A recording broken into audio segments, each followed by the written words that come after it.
اعوذ باللہ من الشیطان الرجیم بسم اللہ الرحمن الرحیم الحمد للہ رب العالمین والصلاة والسلام علی اشرف الانبیاء والمرسلین وخاتم النبیین ابی القاسم المصطفى محمد اللہم صل علی محمد وآل محمد وعجل فرجہم وعلى آلہ الطیبین الطاہرین المعصومین واللعن الدائم على أعدائهم أجمعين من الآن إلى قيام يوم الدين أما بعد فقد قال الله تبارك وتعالى في قرآنه المجيد وهو أصدق الصادقين وقوله الحق أعوذ بالله من الشيطان الرجيم بسم الله الرحمن الرحيم إنا أنزلناه في ليلة القدر وما ادراک ما لیلۃ القدر. ایک درود بھیجتے محمد و آل محمد پر. اللہم صل علی محمد و آل محمد وعجل فرجہم. اگر ہم غور کریں گے تو ہمیں پتہ چلے گا کہ ماہ رمضان کو کیوں اتنا مبارک مہینہ قرار دیا گیا ہے. کیونکہ خداوند متعال نے اس مہینے میں قرآن مجید کو نازل کیا ہے. آئے آپ کے سامنے کچھ آیتوں کو پیش کرے کہ خداوند متعال قرآن مجید میں فرما رہا ہے سورہ دخان آیت نمبر 3 میں کہ انا انزلناہ فی لیلۃ مبارکہ انا کنا منذرین، کہ بے شک ہم نے قرآن کو نازل کیا ہے ایک بابرکت رات میں، کہ شاید کہ تم انذار اور ڈرو کس چیز سے ڈرنا ہے. اس کے لیے ایک مفصل بحث ہے کہ ابھی ہم اس میں نہیں جائیں گے. پھر ایک دوسری آیت ہے قرآن مجید کی سورہ صاد آیت نمبر 29، اس میں خداوند متعال فرما رہا ہے کہ کتاب انزلناہ الیک مبارک لیدبروا آیاتہ ولیتذکروا اولو الالباب، کہ یہ وہ کتاب ہے قرآن مجید، وہ کتاب ہے جس کو ہم نے نازل کیا ہے اور جو مبارک ہے. کیوں نازل کیا ہے؟ لیدبروا، تاکہ اس میں تدبر کیا جائے، تفکر کیا جائے، فکر کی جائے. اور یہ ایک ذکر اور تذکر ہے صاحبان اولو الالباب کے لیے. اولو الالباب یعنی وہ جو فکر کرنے والے ہیں، ان لوگوں کے لیے تذکر ہے. اسی طرح سے سورہ انبیاء آیت نمبر 50 میں، آیت نمبر 50 میں خداوند متعال فرما رہا ہے کہ وَهَذَا ذِكْرٌ مُبَارَكٌ أَنزَلْنَاهُ أَفَأَنْتُمْ لَهُ مُنْكِرُونَ، کہ یہ کتاب وہ ذکر ہے کہ جو بہت مبارک ہے اور اس کو نازل کیا ہے ہم نے، کیوں تم اس قرآن کے منکر ہو رہے ہو. اگر ہم غور کریں تو ہمیں پتا چلے گا کہ یہ شب قدر بہت اہم رات ہے. یہ جو مہینہ ابھی ہم جس میں ہیں مہینے میں، یہ مہینہ خدا کی مہمانی کا مہینہ ہے. اگر ہم غور کریں گے تو پائیں گے کہ جب بھی کوئی مہمان کو دعوت دیتا ہے تو جو میزبان ہوتا ہے وہ بہترین چیزوں کو فراہم کرتا ہے. یعنی وہ چاہتا ہے کہ اس کا جو مہمان ہے وہ خوش رہے اور وہ راضی رہے اس دعوت سے. اسی لیے بہت بہترین چیزوں کو جو اس کے وسعت میں ہوتی ہے اسے وہ فراہم کرتا ہے، اسے آمادہ کرتا ہے. اور اگر ہم غور کریں گے تو خداوند متعال کہا ہے کہ یہ شہر الضیافہ، شہر مہمانی ہے، اور اس نے ہمیں اپنے اس ماہ مبارک رمضان میں ہمیں اپنے یہاں پر دعوت پر بلایا ہے. خدا نے بھی جب دعوت پر بلایا ہے تو بہترین چیز کو ہمیں عطا کر رہا ہے. بہترین چیز کیا ہے؟ بہترین چیز کچھ اور نہیں بلکہ وہ روزہ ہے. اسی لیے اللہ نے روزوں کو واجب کیا ہے. کون ہے خداوند متعال؟ اس پر یعنی ہم تھوڑا غور کریں کہ خداوند متعال خالق کائنات ہے، خداوند متعال قادر مطلق ہے اور عالم مطلق ہے. وہ جانتا ہے کہ انسان کے لیے کیا بہتر ہے اور انسان کس چیز کی وجہ سے کامیابی کو اور فلاح کو پائے گا. بس یہ سب باتوں کو وہ جانتا ہے اور پوری طرح سے طاقت اور قدرت کو رکھتا ہے. اس نے جو چیز کو فراہم کیا ہے وہ روزہ ہے، اور اس روزے کے بدلے میں وہ ہمیں کیا عطا کر رہا ہے. دیکھیے سورہ بقرہ آیت نمبر 183، اس میں خداوند متعال فرما رہا ہے کہ یا ایھا الذین آمنوا کتب علیکم الصیام کما کتب علی الذین من قبلکم لعلکم تتقون، کہ اے ایمان والو تم پر روزے اسی طرح واجب کیے گئے ہیں جس طرح تم سے پہلے والے لوگوں پر واجب کیے گئے تھے، اور اس کا نتیجہ اور اس کا رزلٹ کیا ہے؟ لعلکم تتقون، تاکہ تم متقی اور پرہیزگار بن جاؤ، تاکہ تم با تقوا بن جائے. انسان تھوڑا غور و فکر کرے کہ وہ یہ جو انسان ہے وہ روح اور جسم سے مل کر بنا ہوا ہے، اور اس میں بھی اس کی روح پرائمری ہے اور امپورٹنٹ ہے، اور اس روح کو اسے پرواز کرانا ہے، اس روح کو اسے کمال کی منزلوں پر لے کر جانا ہے. اس کمال کی منزلوں پر کیسے جائے گا، کیسے جائے گی یہ روح؟ وہ روزے رکھ کر، وہ بھوکا رہ کر کمال کی منزلوں کو طے کرتی ہے. اسی لیے بھی کہا گیا ہے کہ وہ جس کا پیٹ بہت بھرا ہوتا ہے اسے علم حاصل نہیں ہوتا. علم حاصل کرنا ہے تو انسان کو چاہیے کہ کم کھانا کھائے، بہت زیادہ کھانا نہ کھائے. اس لیے بھی ہمیں روایتوں میں ملتا ہے کہ جب ہم کھانا کھا رہے ہو تو ہمیں جب اس طرح فیل ہو کہ اب میرا پیٹ بھرنے والا ہے تو 2 لقمہ پہلے ہی ہم اپنے ہاتھ کو روک لے. کیوں یہ کہا گیا ہے؟ کیوں ایک دم پیٹ بھر کے کھانے کو منع کیا گیا ہے؟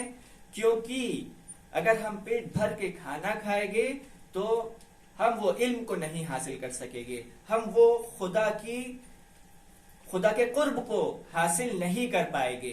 بس لازم اور ضروری یہ ہے کہ انسان بھوکا رہے تاکہ بہت سی چیزیں جسے خداوند متعال ہمیں دینا چاہتا ہے وہ ہمیں دے، اور ہم اسے پانے کی کیپیبلٹی کو پیدا کرے.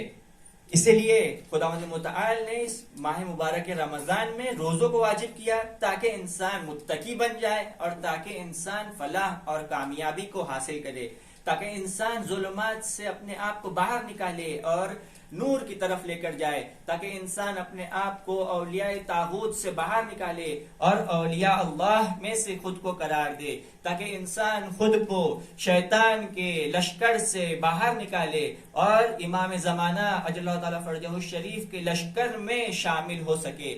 ایک بہت زبردست سخنرانی ہے امام خمینی کی، جس میں امام خمینی فرماتے ہیں کہ یہی وہ مہینہ ہے اور خدا کا مہینہ ہے، یہ ھذا شہر اللہ، کہ یہ اللہ کا مہینہ ہے، اور اس میں وہ لوگ جو تفکر اور تدبر کرتے ہیں، وہ جو اللہ کی معرفت حاصل کرنے کی کوشش کرتے ہیں، اور وہ جو اللہ کی معرفت میں اضافہ کرتے ہیں، وہ لوگ اس ماہ مبارک رمضان کی حق کو ادا کرتے ہیں. وہ اس مہمانی میں جو آئے ہیں، اللہ کی مہمانی میں جو انسان جا رہا ہے، اس مہمانی کا حق ادا کرتا ہے. تو سب سے بیسک جو آئیڈیا ہے اور سب سے بیسک فرسٹ سٹیپ جو ہے وہ جو یہ لینا ہے ہمیں اس ماہ مبارک رمضان میں کہ ہمیں خداوند متعال کی معرفت کو بڑھانا ہے. اسی لیے بھی کہا گیا ہے کہ ماہ مبارک رمضان میں دعائے معرفت زیادہ پڑھے، کہ جو اس طرح سے ہے. آئے ہم سب مل کر پڑھتے ہیں اسے. بسم اللہ الرحمن الرحیم. اللہم عرفنی نفسک فإنك إن لم تعرفني نفسك لم أعرف رسولك اللهم عرفني رسولك فإنك إن لم تعرفني رسولك لم أعرف حجتك اللهم عرفني حجتك فإنك إن لم تعرفني حجتك زللت عن ديني.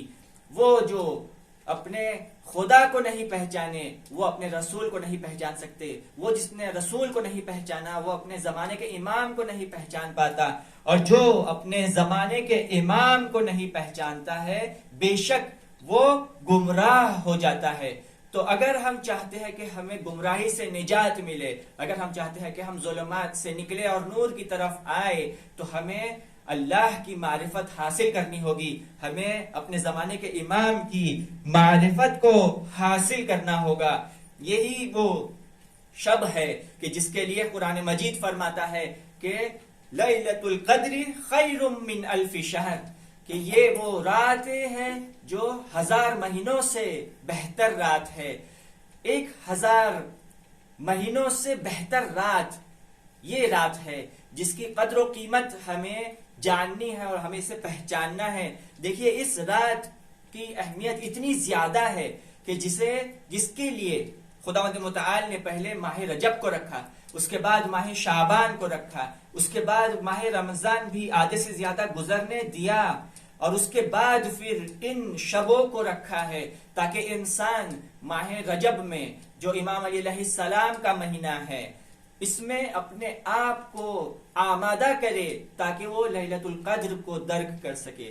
اس کے بعد کا مہینہ جو ماہ شعبان کا مہینہ تھا جو گزر گیا ہم سے، یہ ماہ شعبان کا مہینہ رسول خدا صلی اللہ علیہ وآلہ وسلم کا مہینہ ہے، اور اس کے ساتھ ساتھ 15 شعبان کہ جسے روایتوں میں ہے کہ یہ بھی شب قدر ہے۔ کیوں؟ کیونکہ اس میں اس شخصیت کی ولادت ہو رہی ہے کہ جو پوری بشریت کو نجات دلانے والا ہے، اور پورے انسان اور پوری بشریت اس کے منتظر ہے، اور ہم بھی اس کے منتظر ہے۔ اگر ہم واقعا اس کے منتظر ہے تو ہمیں یعنی بیٹھ نہیں جانا ہے، ہمیں محنت کرنا ہے، ہمیں کوشش کرنا ہے تاکہ اس پلیٹ فارم کو کریٹ کرے کہ جس کے وجہ سے ظہور محقق ہوگا۔ پس انسان کو یہ 15 شعبان یاد دلاتی ہے کہ اسے خالی بیٹھنا نہیں ہے، خالی بیٹھے بیٹھے دعا نہیں کرنا ہے، بلکہ اسے کام کرنا ہے، اسے حرکت میں رہنا ہے، اسے ہر وہ چیز فراہم کرنی ہے جو امام کے ظہور اور امام کی حکومت کے لیے ضروری اور لازم ہے۔ جس طرح سے امام کی ظہور میں عدل و انصاف رہے گا، وہ بھی محنت کرے اور کوشش کرے کہ سوسائٹی میں عدل و انصاف رہے اور ظلم اور ظالم نہ رہے۔ وہ بھی کوشش کرے کہ ظالم جہاں کہیں بھی سر اٹھائے اس کا سر وہ کچل دے، اسی طرح سے جس طرح سے امام علیہ السلام اپنی وصیت میں فرما رہے ہیں کہ کونوا للظالمین خصما والمظلوم عونا، کہ جہاں پر بھی تم ظالم کو دیکھو اس کے خصم رہو، اس کے دشمن رہو، اس کا کالر پکڑ لو اور اسے اجازت نہ دو کہ وہ ظلم کو انجام دے۔ کیا واقعاً ہم اپنے گریبان میں جھانک کر دیکھے کہ کیا ہم واقعاً امام علیہ السلام کے چاہنے والے ہیں؟ کیا ہم ہی وہ ہے جو ہم اپنے آپ کو دعویٰ کرتے ہیں کہ ہم امام علیہ السلام کے پیروکار ہیں اور ان کے چاہنے والے ہیں، ہم ان کے شیعہ ہیں؟ کیا ہمارے سامنے کبھی ظلم ہوتا ہے تو ہم فوراً اس کے خلاف آواز بلند کرتے ہیں یا نہیں؟ مصلحت سے کام لیتے ہیں، کہتے ہیں کہ نہیں ابھی تو وقت نہیں آیا، ابھی تو بہت وقت ہے، یا کہتے ہیں کہ نہیں یہ اس طرح سے اگر میں آواز بلند کروں گا تو یہ میرے نقصان میں رہے گا؟ نہیں، بلکہ امام علیہ السلام اپنی وصیت میں فرما رہے ہیں۔ وصیت وہ بھی غور کرے اس بات پر کہ امام علی علیہ السلام جو انسان کامل ہے وہ اس 48 آورز میں اپنے بچوں کو امام حسن اور امام حسین علیہ السلام کو وصیت کر رہے ہیں، پورے اپنی زندگی کا نچوڑ اس وصیت کے ذریعے سے ہم تک پہنچا رہے ہیں۔ جس طرح سے یہ وصیت شروع ہوتی ہے کہ اے میرے بچوں، میں تمہیں اور ہر اس شخص کو جس تک یہ وصیت پہنچ رہی ہے ان سب کو سفارش کرتا ہوں کہ تقوی اختیار کرو، کہ جس نے تقوی اختیار کیا وہ کامیاب ہوا ہے۔ سب سے پہلی وصیت امام علیہ السلام کی تقوی ہے۔ اسی کے ساتھ جب یہ وصیت آگے بڑھتی ہے تو امام علیہ السلام کہتے ہیں کہ کونوا للظالمین خصما، کہ ظالموں کے لیے ہمیشہ دشمن بنے رہو۔ دیکھیں کہیں خود تو میں ظالم نہیں ہوں، کہیں ایسا تو نہیں ہے کہ میں وہ جو میرے ہاتھ کے نیچے کام کرتے ہیں یا وہ جو میرے ہاتھ کے نیچے ہے ان سے میں بری طرح سے تو پیش نہیں آتا ہوں، ان پر تو کہیں میں ظلم نہیں کرتا ہوں۔ اس بات کا بھی دھیان رکھے، اور سوسائٹی میں اگر کہیں ظلم ہوتا ہو تو اس کے خلاف بھی میں اپنی آواز کو بلند کروں۔ یہی وہ شب قدر ہے کہ جس کا اتنا اہتمام کیا گیا، کہ اسے خداوند متعال نے آخری 10 دنوں میں رکھا ہے، کہ جس کے لیے مشہور ہے کہ 19، 21، 23 یہ بہت مشہور ہے، لیکن اس کے علاوہ بھی روایتوں میں ملتا ہے کہ 25، 27 اور 29 کو بھی شب قدر ہے، اور اللہ نے اسے چھپا کر رکھا ہے شب قدر کو، اور اسے آشکار نہیں کیا ہے تاکہ مومنین صرف شب قدر میں نہ آئیں. یعنی اگر مشخص ہو جاتا کہ شب قدر یہ ہے تو مومنین صرف شب قدر میں آتے اور اپنی عبادتوں کو انجام دیتے تھے، لیکن خداوند متعال چاہتا ہے کہ اس کے بندے آئے اس کی بارگاہ میں، آ کر استغفار کرے، آ کر وہ دعائیں پڑھے. تو دیکھیے لیلۃ القدر بہت عظیم شب ہے اور بہت اہمیت والی رات ہے. اس کے لیے خداوند متعال اس شب کو مبارک کہتا ہے، یعنی بابرکت ہے یہ شب.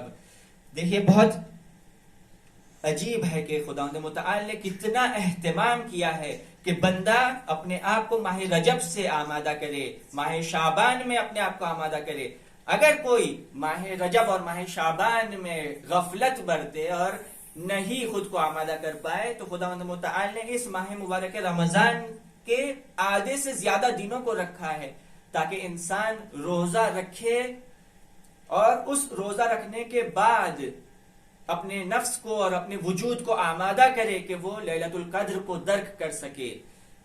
اگر ہم غور کریں گے تو یہ روایتوں میں ملتا ہے کہ روزے کے بہت سارے مراحل ہیں. ایک سب سے پست ترین مرحلہ یہ ہے کہ انسان اپنے پیٹ کو بھوک اور پیاس سے بچائے، اور یہ سب سے لو لیول کا مرحلہ اور لیول ہے.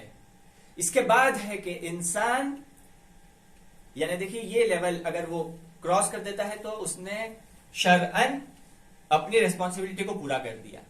لیکن ہم اگر دیکھتے ہیں کہ اس ماہ مبارک رمضان اور اس مہینے کے روزے سے اگر اسے فائدہ حاصل کرنا ہے اور اس کو اپنی روح کو کمال پر اگر پہنچانا ہے تو اسے کیا کرنا ہوگا، اس پر غور کرے کہ اسے اپنے زبان کا بھی روزہ رکھنا ہے، اپنے آنکھ اپنے کان کا بھی روزہ رکھنا ہے، اپنے ہاتھ پیر کا بھی روزہ رکھنا ہے اسے. یعنی پہلی جب وہ عمل انجام دینے لگے تو پہلے یہ سوچے کہ کیا اس سے خداوند متعال راضی ہے. یعنی پہلے وہ جب کچھ کہنا چاہتا ہے تو پہلے یہ سوچے کہ وہ کیا خدا اس کی اس بات سے راضی ہے یا نہیں ہے. جب کچھ ایک چیز کو سننا چاہتا ہے تو پہلے یہ سوچے کہ اگر میں اس بات کو سنتا ہوں تو کیا خداوند متعال اس بات سے راضی ہے کہ میں اس بات کو سنوں، اور کیا خداوند متعال اس بات سے راضی ہے کہ میں اس بات کو دیکھوں. جیسے نارملی ہم موبائل پر بہت سارے دن بھر، آج کل تو ہمارے ہاتھ میں موبائل ہوا کرتا ہے اور ہم براؤزنگ کیا کرتے ہیں، بہت سارے ویڈیوز دیکھا کرتے ہیں. کہیں غلطی سے کوئی ایک ویڈیو کھل جاتا ہے اور وہ ایسا ویڈیو ہے جسے خداوند متعال نے منع کیا ہے کہ اس طرح کے ویڈیو کو تمہیں نہیں دیکھنا ہے. تو اب وہ جو حقیقی روزہ رکھتے ہیں وہ یہ پہلے سوچتے ہیں کہ کیا خدا نے مجھے اس بات کے لیے اجازت دی ہے یا نہیں دی ہے، اور اس کے بعد پھر اب وہ اس عمل کو انجام دیتے ہیں. تو پہلے ہمیں ہمیشہ یہ سوچنا ہے، اس پورے مہینے میں اپنے نفس کو اور اپنے وجود کو پریکٹس کروانی ہے کہ جب بھی میں ایک عمل انجام دوں پہلے میں سوچوں کہ کیا اللہ اس عمل سے راضی ہے یا نہیں ہے. اگر خداوند متعال میرے اس عمل سے راضی ہے تو اب میں اسے انجام دوں گا، وَإِلَّا میں اسے انجام نہیں دوں گا. اپنے پیروں کو جب میں کہیں ایک جگہ پر لے کر جا رہا ہوں، یعنی میں کہیں جا رہا ہوں تو پہلے میں یہ سوچوں کہ میں جس مجلس میں، جس محفل میں، جس میٹنگ میں یا جہاں پر بھی اپنے دوستوں سے ملنے کے لیے جا رہا ہوں، کیا خداوند متعال میرے اس جانے پر راضی ہے یا نہیں ہے. یہ پہلے مجھے سوچنا ہے اور اپنے نفس کو پریکٹس کرانی ہے اس ایک مہینے میں، تاکہ میں اس کمال کو حاصل کر لوں جسے اللہ چاہ رہا ہے. بس بہت ضروری ہے کہ انسان یہ سوچے کہ وہ کیا کر رہا ہے اور کیا اس کا خدا اس سے راضی ہے یا نہیں ہے.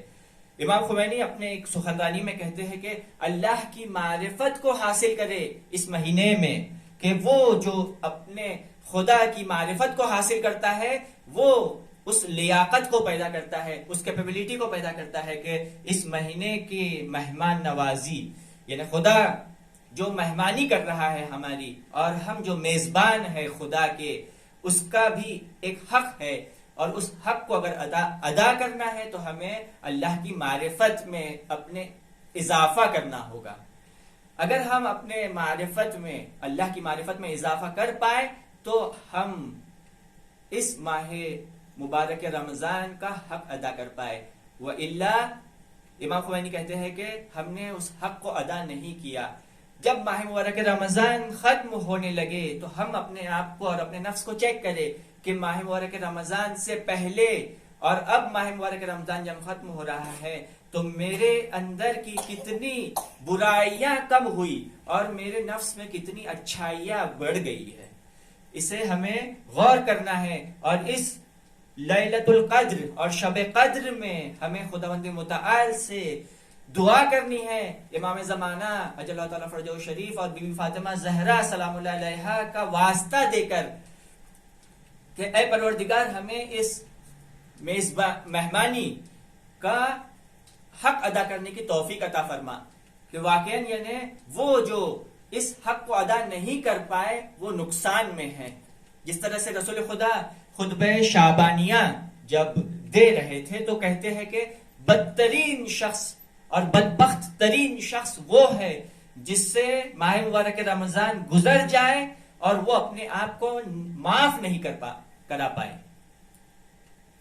آیت اللہ مجتہدی تہرانی اپنے ایک لیکچر میں کہتے ہیں کہ انسان کو جب بھی کوئی بڑی دعا خداوند متعال سے طلب کرنی ہے اور چاہتا ہے کہ اللہ سے کوئی ایک بہت بڑی دعا کرے تو پہلے وہ اس طرح سے خدا سے کہے کہ اے پاک پروردگار، جنہوں نے بھی مجھ پر مصیبتیں ڈھائی ہے یا جنہوں نے مجھے اذیت کی ہے، جس نے میرا دل دکھایا ہے، میں ان سب کو معاف کرتا ہوں۔ اے پاک پروردگار تو بھی مجھے معاف کر دے، اور میری یہ دعا ہے اسے تو مجھے پورا کر دے، اس دعا کو میرے لیے تو پورا کر دے۔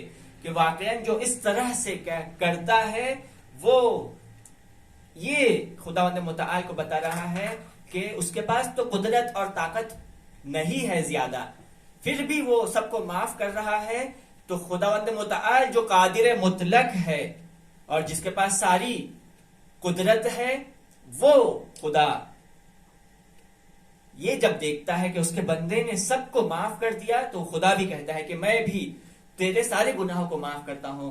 تو جب یہ بندہ گناہوں سے پاک ہو جاتا ہے اور معصوم ہو جاتا ہے تو اب معصوم کی دعا کبھی رد نہیں ہوتی ہے۔ اسی لیے کہا گیا کہ جب بھی ہم دعا کریں اور اللہ کی بارگاہ میں جائیں تو ہم پہلے یہ کہیں کہ اے پاک پروردگار، میں نے سب کو معاف کر دیا، وہ جس نے بھی میرا دل دکھایا ہے، وہ جس نے مجھے اپنے زبان سے دکھ پہنچائے، یا جس نے بھی مجھے جس بھی مومن نے مجھے چاہے مالی نقصان پہنچایا ہے یا جو بھی نقصان پہنچایا ہے، میں اسے معاف کرتا ہوں، اور تو بھی مجھے معاف کر دے اور میری اس دعا کو پورا کر دے۔ بے شک وہ جو معاف کرتے ہیں ان کا درجہ بہت بلند ہے۔ واللہ یحب المحسنین، اللہ احسان کرنے والوں کو دوست رکھتا ہے۔ جب ہم دوسروں کو معاف کرتے ہیں ان پر احسان کرتے ہیں، اور جب احسان کرتے ہیں تو اللہ ہمیں چاہتا ہے، جب اللہ ہمیں چاہتا ہے تو ہم پر نگاہ کرم کرتا ہے۔ جب ہم پر نگاہ کرم کرے، جب کسی بندے پر نگاہ کرم کرتا ہے خداوند متعال، اس بندے کی قسمت بدل جاتی ہے، اس بندے کے پورے جو کیلکولیشنز ہوتے ہیں وہ بدل جاتے ہیں۔ اسی لیے انسان کو چاہیے کہ اس مہینے میں سارے مومنوں کو معاف کرے اور اللہ کی طرف آگے بڑھنے کی اور اپنے زمانے کے امام کے طرف آگے بڑھنے کی کوشش کرے۔ دیکھیے اسی شب کے لیے کہا گیا کہ تنزل الملائکۃ والروح فیہا باذن ربہم من کل امر، یہی وہ رات ہے جس میں تمام ملائکے اور روح نازل ہوتے ہیں سارے امر کو لے کر کس پر نازل ہوتے ہیں، اس پر ہمیں غور و فکر کرنا ہے، اس پر ہمیں توجہ کرنا ہے کہ وہ کون سی شے ہے، وہ کون سا وجود ہے، وہ کون سی مخلوق ہے جس پر یہ فرشتے نازل ہو رہے ہیں۔ کیا کسی ایک گنہگار پر نازل ہوگے یہ فرشتے اور روح؟ فرشتے اور روح تو پاک ہے، تو پاک روح اور پاک فرشتے کس پر نازل ہوگے؟ کیا ہم جیسے گنہگار لوگوں پر نازل ہوگے، یا کسی ایسے شخصیت پر اور ایسے پاک وجود پر نازل ہوگے جو خود پاک و پاکیزہ ہے، جو معصوم ہے، اس پر نازل ہوگے؟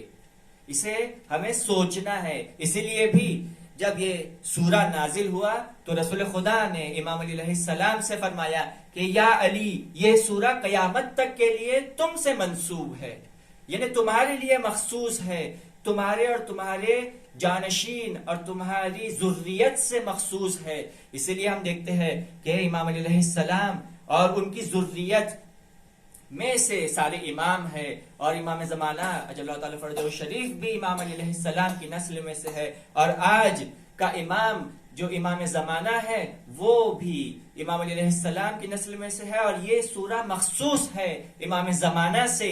اسی لیے بھی ہمیں چاہیے کہ شب قدر میں اس سورے کی تلاوت زیادہ سے زیادہ کرے۔ اسی لیے بھی کہا گیا ہے کہ شب قدر میں اللہم کل ولی کل کی جو دعا ہے، دعائے سلامتی امام زمانہ اجل اللہ تعالی فرجہ شریف، اسے زیادہ سے زیادہ پڑھنا چاہیے۔ بہت ہی اس کا امپورٹنس ہے، اور بہت اس کی وجہ سے انسان جلدی کمال کی طرف آگے بڑھتا ہے۔ کمال کی طرف آگے بڑھنا، اس کا مطلب کیا ہے؟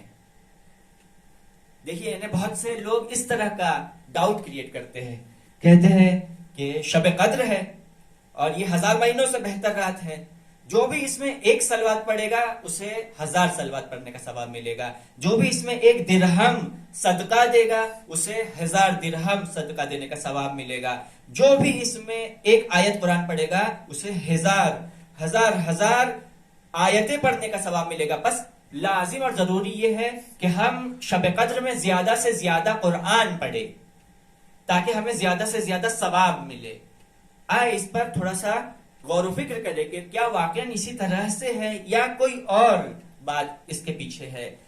اگر ہم ہسٹری پڑھتے ہیں تو ہم پاتے ہیں کہ جو خوارج تھے انہیں پورا قرآن حفظ تھا، ان سے کبھی بھی نماز شب قضا نہیں ہوتی تھی، اور ہمیشہ وہ لوگ دائم الذکر تھے، یعنی ہمیشہ ذکر کیا کرتے تھے، اور اتنے زیادہ نمازیں پڑھا کرتے تھے کہ ان کے پیشانیوں پہ گٹھے، یعنی بہت بڑے بڑے نشان ہو گئے تھے۔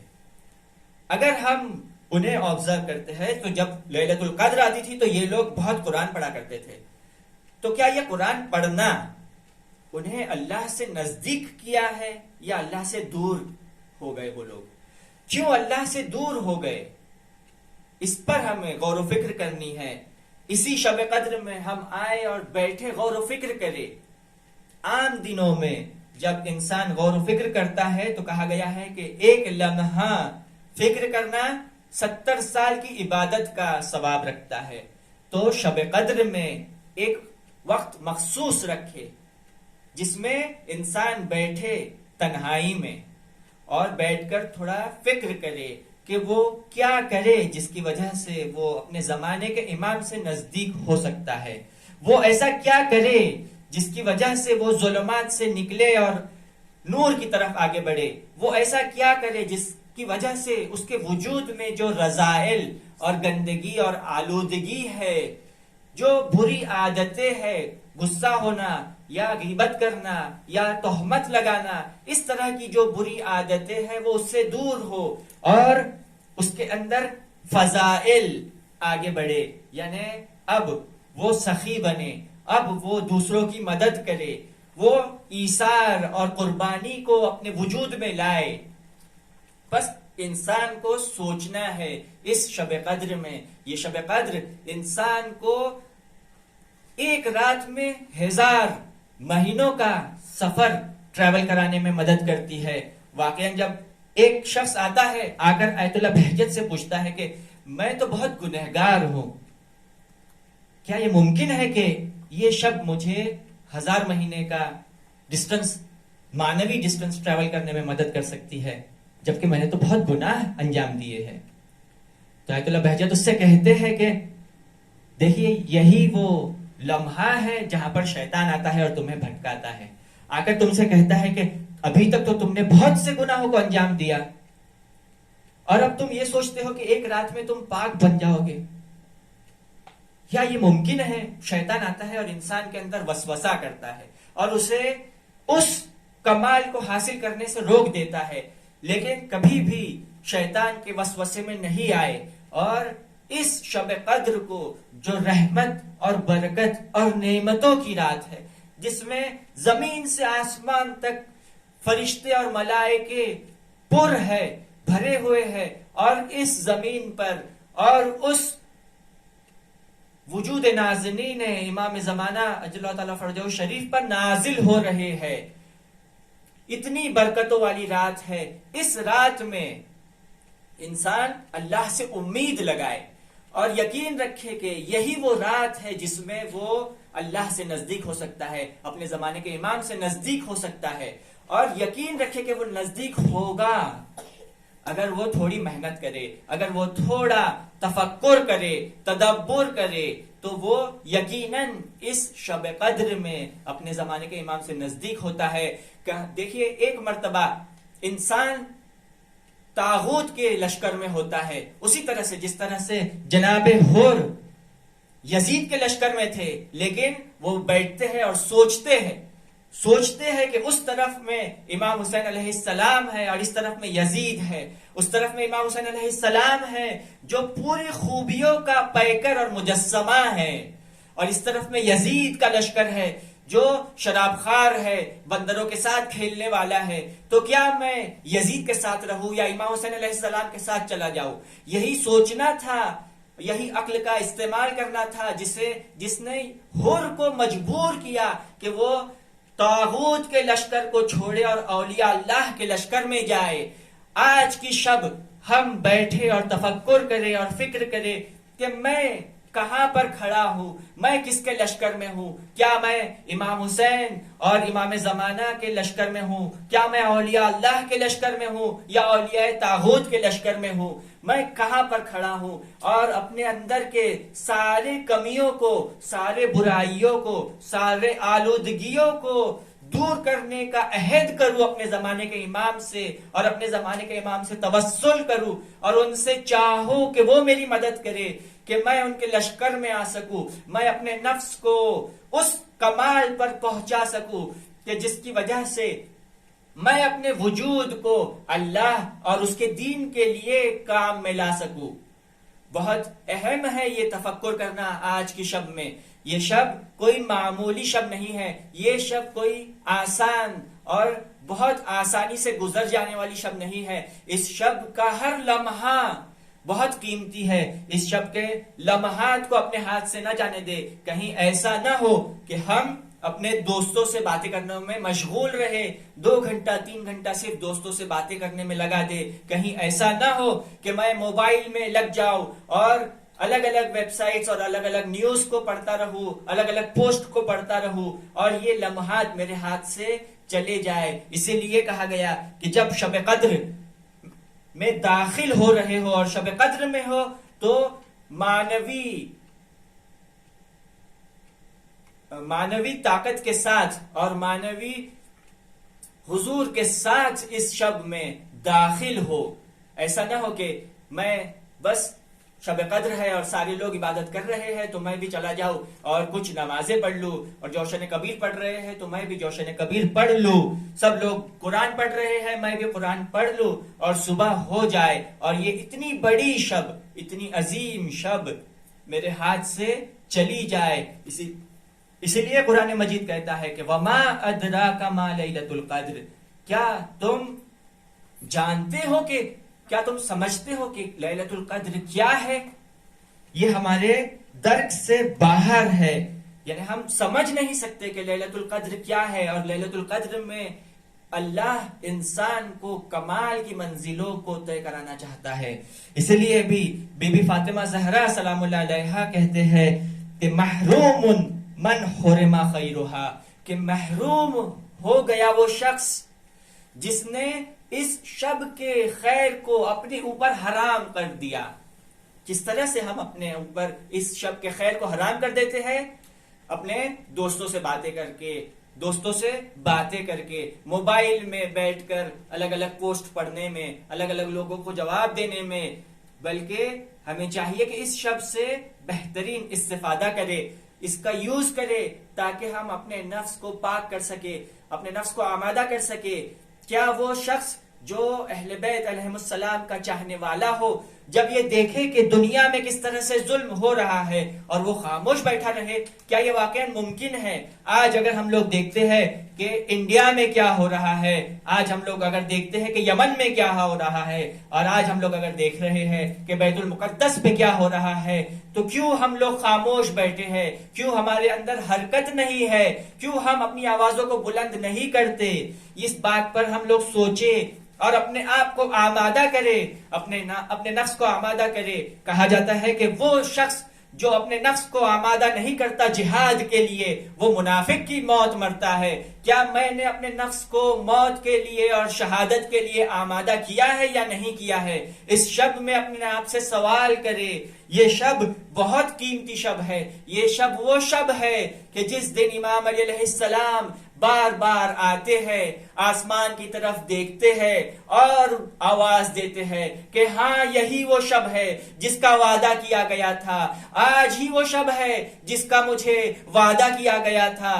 ایک مرتبہ جب رسول خدا صلی اللہ علیہ وآلہ وسلم خطبہ شعبانیہ بیان کر رہے تھے، جب خطبہ شعبانیہ ختم ہوتا ہے تو امام علیہ السلام ایک سوال پوچھتے ہیں کہ یا رسول اللہ، کیا مجھے آپ بتائیں گے کہ ماہ مبارک رمضان کا بہترین عمل کیا ہے؟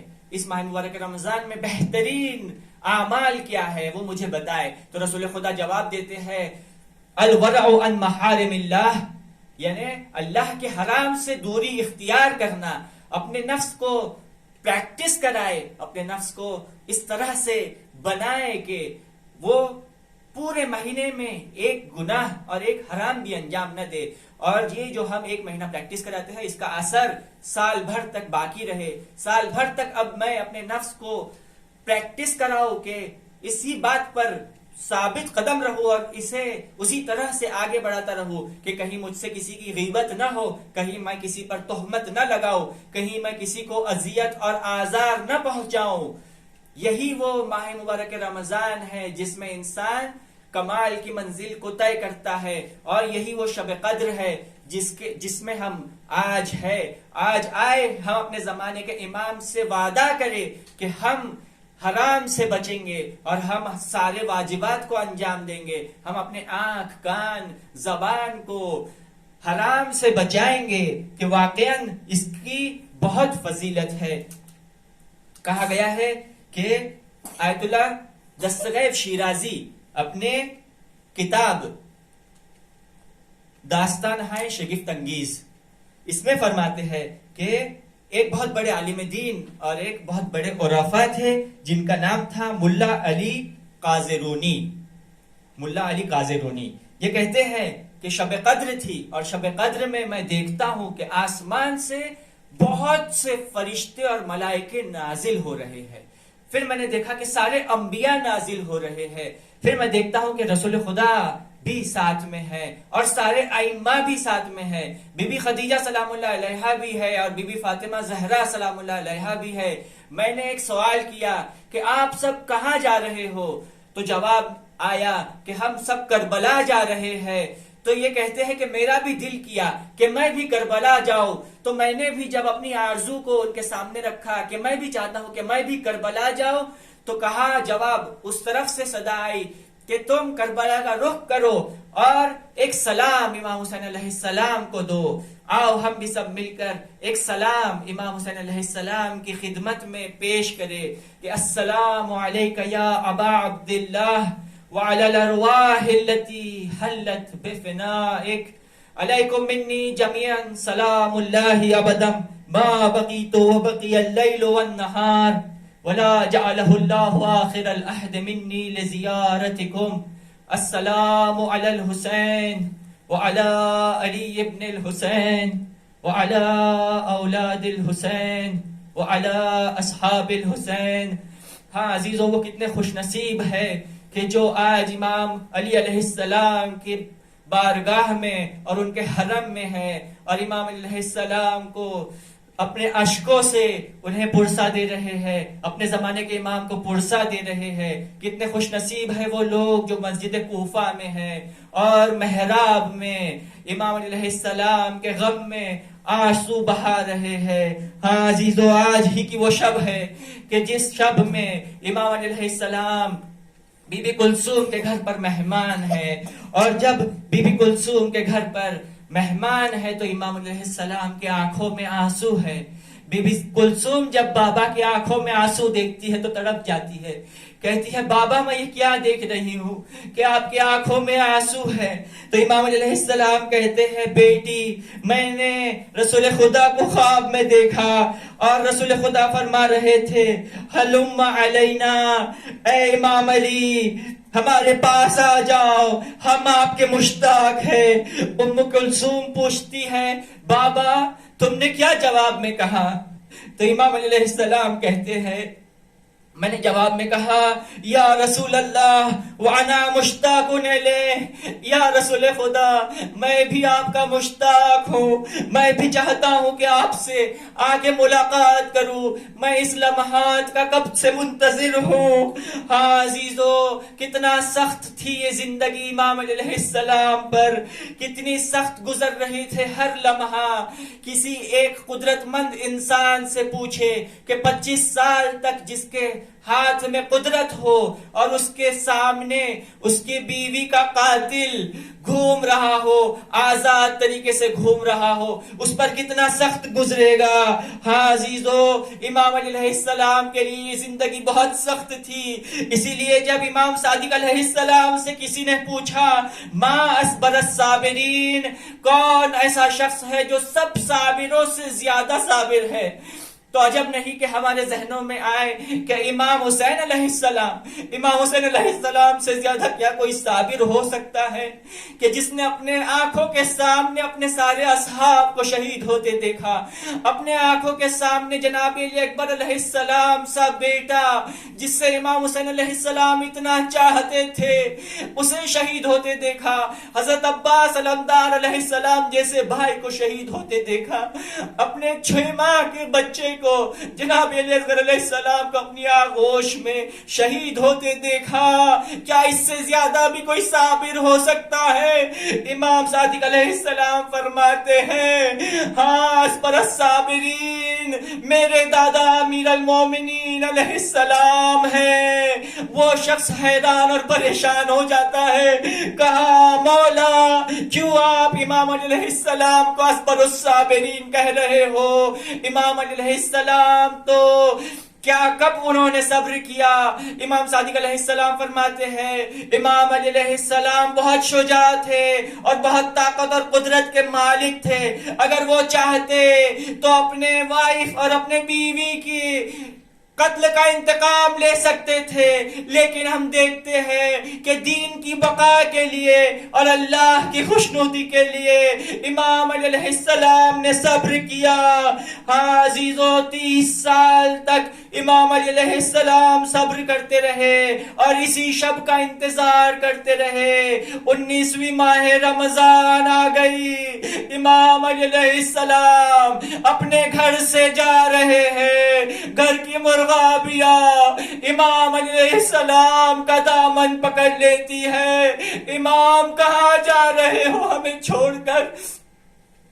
کہتے ہیں کہ امام علیہ السلام گئے، داخل ہوئے مسجد میں اور ہاں اذان دی، نماز کے لیے کھڑے ہوئے، نماز پڑھ رہے ہیں، سجدے میں جاتے ہیں. وہ اشقیا، وہ انسان جو شقی ترین انسان ہے، وہ ابن ملجم جس پہ اللہ کی لعنت ہو، ایک مرتبہ آگے بڑھتا ہے اور اپنی تلوار تلوار سے امام علی علیہ السلام کے سر پر حملہ کرتا ہے.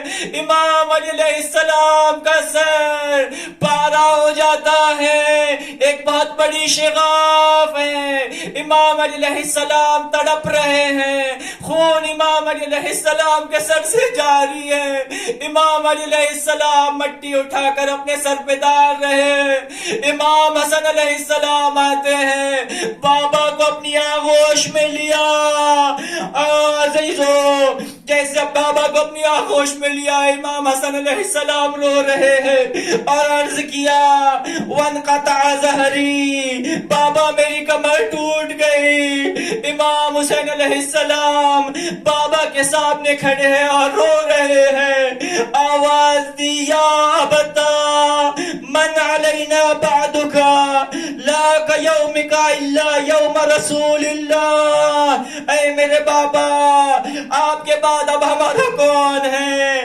ہاں عزیزو, اتنا بڑا دن اور اتنا غم کا دن. امام حسین علیہ السلام کہتے ہیں اتنا سخت دن ہم پر نہیں گزرا مگر وہ دن جس دن پیغمبر اکرم اس دنیا سے گئے.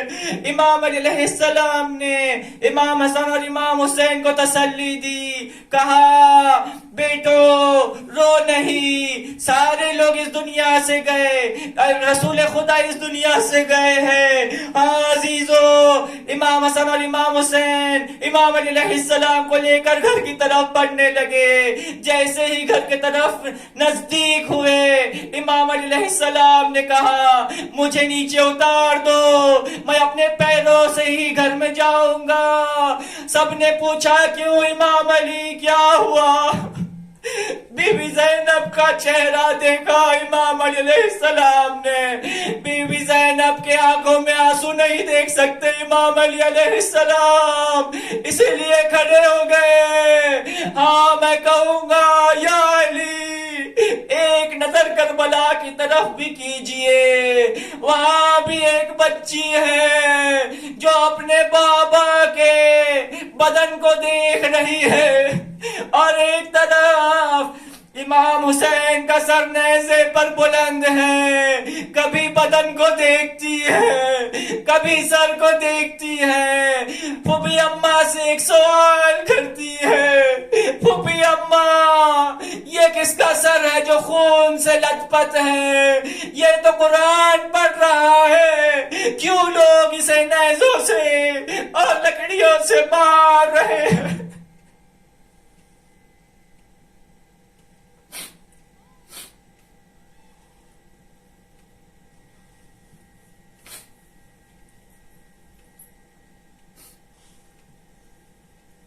لعنت اللہ علی القوم الظالمین وسيعلم الذين ظلموا أي منقلب ينقلبون. بار الہ واسطہ ہے امام زمانہ اجل و تعالیٰ پردیو شریف کا, اے پاک پروردگار ہمیں لیلۃ القدر کو درک کرنے کی توفیق عطا فرما. اے پاک پروردگار واسطہ ہے اہل بیت اطہار کا, مخصوصاً بیوی فاطمہ زہرا سلام اللہ علیہا کا. اے پاک پروردگار اس مہینے میں اور اس شب قدر میں ہمیں اپنے نفس کو کمال کی منزلوں کو طے کرانے کی توفیق عطا فرما. اے پاک پروردگار واسطہ اہل بیت اطہار کا, واسطہ ہے امام زمانہ اجل اللہ تعالیٰ فردیو شریف کا, جہاں جہاں بھی ظالم اور ظلم ہے سارے ظالموں کو جلد از جلد نیست و نابود فرما. اے پاک پروردگار جو بھی مومنوں کو پریشان کرے اور انہیں اذیت کرے اور انہیں ڈرائے, اے پاک پروردگار واسطہ اہل بیت اطہار کا, اگر وہ قابل اصلاح ہے ان کی اصلاح فرما, وگرنہ انہیں جلد از جلد نیست و نابود فرما. اے پاک پروردگار پرچم اسلام کو سر بلند فرما, پرچم کفر و نفاق کو سر نگو فرما. امام زمانہ اجل اللہ تعالیٰ فردیو شریف کا ظہور جلد از جلد فرما, ان کے ناصروں میں ہمارا شمار فرما. وصلی اللہ علی محمد و آلہ الطاہرین. ایک مرتبہ سورہ حمد اور 3 مرتبہ سورہ توحید کی تلاوت فرما کر محمد سلمان کے روح کو بخشے اور تمام مومن و مومنات, مخصوصاً شہید قاسم سلیمانی اور تمام شہداء اسلام کے روح کو بخش دے. اللهم صل علی محمد وعلی محمد وعجل فرجهم.